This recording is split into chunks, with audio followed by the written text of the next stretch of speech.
Okay, here is some fact about the Victorian period. The period starts from 1832 to, you can say that you can find 32 and 37 both, because here is a first reform bill came in 1832, that's called Victorian period, and the Queen Victoria accession, उनको वो गद्दी पे बैठी थी 1837 में, and is it extends to the death of Victoria in 1901.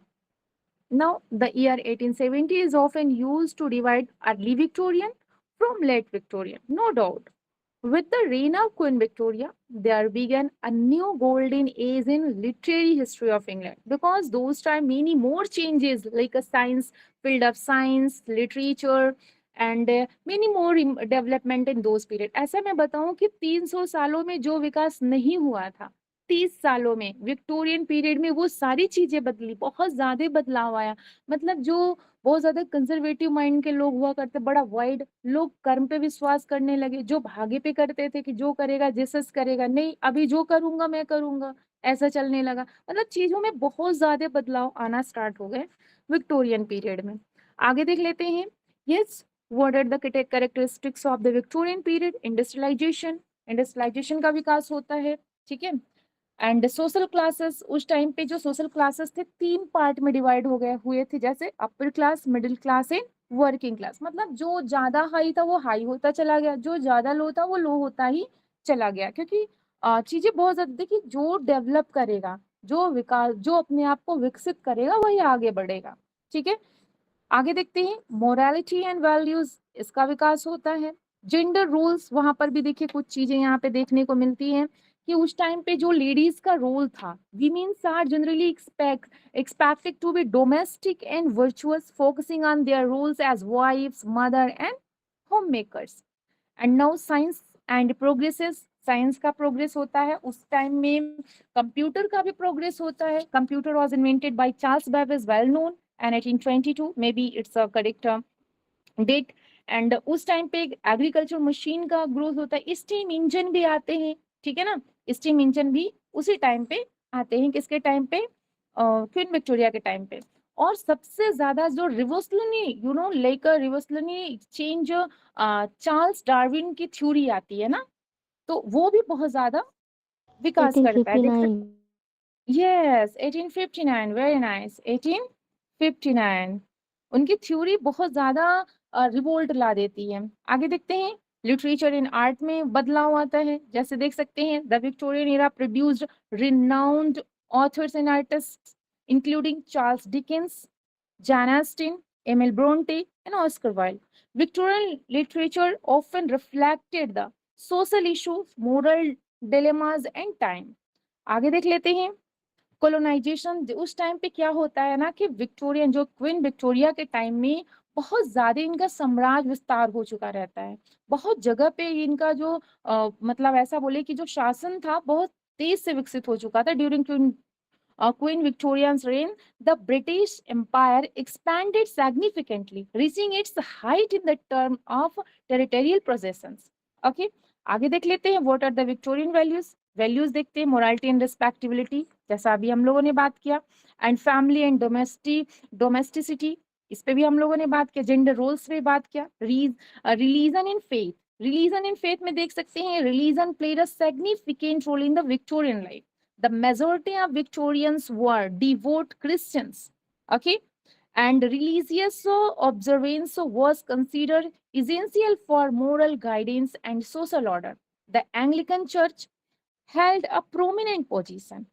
आगे देखते हैं, work ethic, work ethic में क्या है? Victorians believe in the importance of hard work, जैसा हमने बताया कर्म प्रधान विश्व करी रखा, इस चीज पे वो पूरे ज्यादा डिपेंड हो रहे थे कि बस जो करेंगे करने से होगा, ठीक है ना, सोचने से कुछ नहीं होगा। अगर प्रिपरेशन करेंगे तभी टीजीटी पीजीटी क्वालिफाई हो पाएगा।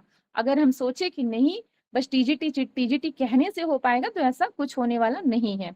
इस चीज पे वो लोग आने लगे।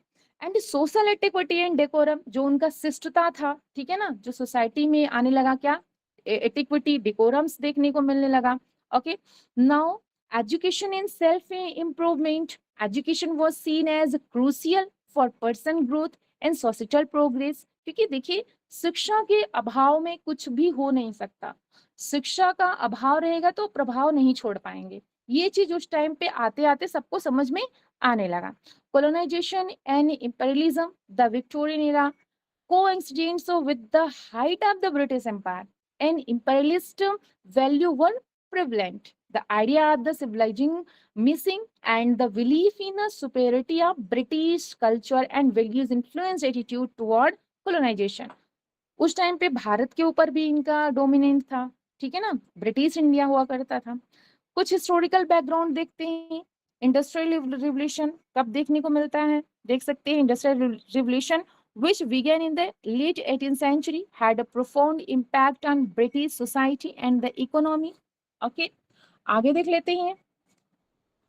इंडिया में भी चालू होता है 1857 की क्रांति, इन्हीं के टाइम में, ध्यान रखिएगा आप लोग। ओके, ऐसा भी क्वेश्चन पूछा जा सकता है कि जो क्वीन विक्टोरिया थी भारत की साम्राज्ञी कब बनती है, इम्प्रेस कब बनती हैं, बताइए जल्दी से, किस टाइम में? यस, इन 1876 1876 1876 नहीं, 1876 भी मिलता है, 7 भी मिलता है, क्यों? जी हालांकि मैम, 6 को, दोनों हाँ 6 जी, दोनों करेक्ट है, मिलते हैं, 6 70 को ज्यादा, 77 हाँ भी मिलता है।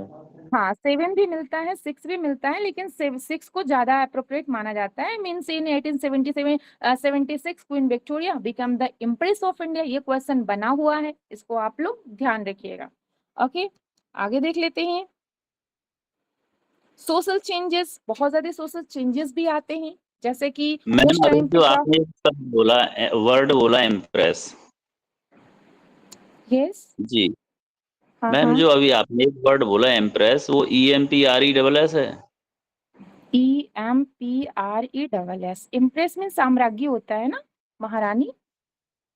Yes ma'am. जी, तो ये एम्परर का फीमेल फेमिनिन हुआ yes ma'am. Yes yes, exactly emperor exactly, empress. Empress होता थैंक है यू। ना, एम्परर जी, empress. Okay, thank you ma'am. Welcome. आगे देख लेते हैं सोशल चेंजेस, क्या सोशल चेंजेस देखने को मिलता है। In this age England strong as parliamentary, अब वो क्या करते, पार्लियामेंट्री की तरफ उनका रुझान होने लगता है। ओके, मोनार्कीज पावर लूजेज, जो उनका मोनार्की जो पावर रहता है वो थोड़ा स्ट्रॉन्ग नहीं होता, वो थोड़ा ढीला होने लगता है, क्योंकि लोगों को समझ में आने लगता है ना कि ये राजा, क्योंकि जहाँ पे राजशाही रहेगी, सत्ता उन्हीं के हाथ में रहेगी। जो बड़े बड़े पोस्ट हुआ करते थे वो राजा के द्वारा दिया हुआ मोनार्की के अंडर में होता था, तो जो लोग जागरूक हो रहे थे तो चीजों में बदलाव भी देखने को मिल रहा था। ओके, क्योंकि लोग क्वेश्चन करते थे ना कि what is this, why, means many more questions raises in those time peoples. So उस क्वेश्चंस को खत्म करने के लिए चीजों को वो धीरे धीरे धीरे मॉडिफाई कर रहा था। ओके, उस टाइम पे देखिए कुछ टेक्नोलॉजिकल एडवांसनेस देखने को मिला था, जैसे like railway, telegraphy and later electricity revolutionalises communication, transportation and industry. ठीक है, आगे देख लेते हैं। पॉलिटिकल डेवलपमेंट होता है, कुछ ऐसे बिल्स आते हैं, ठीक है ना, जैसे एक फैक्ट्री एक्ट आता है। फैक्ट्री एक्ट देखिए 1833 में आता है। उसमें क्या क्या आता है, prohibition for children to work in factory, जो बच्चे छोटे छोटे काम करते रहते हैं उनको मना किया जाता है कि आप फैक्ट्री में काम नहीं कर पाओगे।